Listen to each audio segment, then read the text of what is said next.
في قلب المتحف المصري صرخة مكتومة حبستها قرون طويلة. صلي على النبي واشترك في القناة ويلا بينا نبدأ. وسط كنوز الفراعنة قطعة أثرية مش عادية كانت بتخبي سر مرعب. من آلاف السنين فرعون عظيم قدر يحبس جن قوي جوه تمثال صغير، وفجأة في ليلة هادية التمثال بيتحرك وبيخرج منه الكيان المحبوس.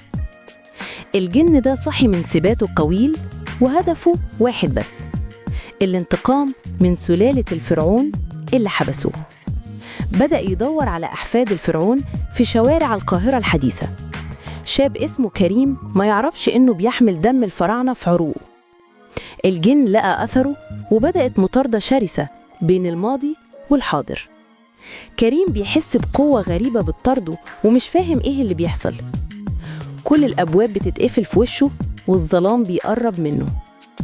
هل هيقدر كريم يواجه مصيره ويكتشف سر أجداده القديم؟ ولا هيكون ضحية لعنة استمرت آلاف السنين؟ الأحداث بتتصاعد والغموض بيزيد في كل لحظة.